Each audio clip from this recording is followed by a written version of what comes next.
వాళ్ళు చెప్పారు. ఇప్పుడు ఒక మాట, ముఖ్యమంత్రి ఒక సభలో మాట్లాడుతూ చొక్కా చేతులు మడతబెట్టే సమయం వచ్చింది.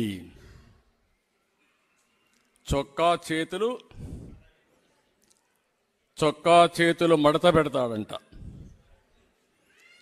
నువ్వు మీ వైసీపీ కార్యకర్తలు చొక్కాలు మడత పెడితే మా టీడీపీ కార్యకర్తలు, జన సైనికులు, ప్రజలు కుర్చీలు మడత పెడతారు.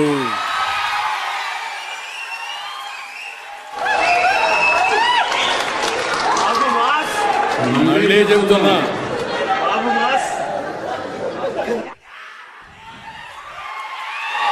సీఎం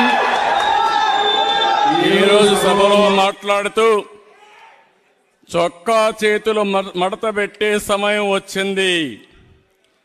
నువ్వు మీ వైసీపీ కార్యకర్తలు చొక్కాలు మడత పెడితే మా టీడీపీ కార్యకర్తలు, జన సైనికులు, ప్రజలు కుర్చీలు మడత పెడతారు. అందరూ కుర్చీలు మడత పెడితే ఏమవుతుందో తెలుసా? జగన్ రెడ్డి నీ కుర్చీ లేకుండా పోతుంది. నువ్వు ముఖ్యమంత్రి హోదాలో ఉన్నావు. ఎన్నికలంటే ద్వంద్వ యుద్ధం.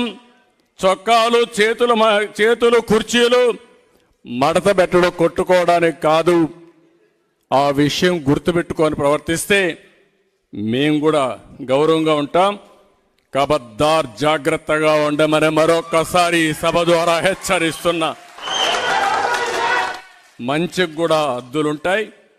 పిచ్చి పిచ్చి కూతలకు వస్తే దానికి పరిష్కారం చూపించే ధైర్యం కూడా 5 కోట్ల ప్రజలకు ఉందని మరొక్కసారి హెచ్చరిస్తూ, మరొక్కసారి ఈ పుస్తకం ప్రతి ఒక్క ఇంటికి చేరాలి. ప్రతి రచ్చబండ, ప్రతి టీ కొట్టు దగ్గరికి అంశాలు చర్చించాలి.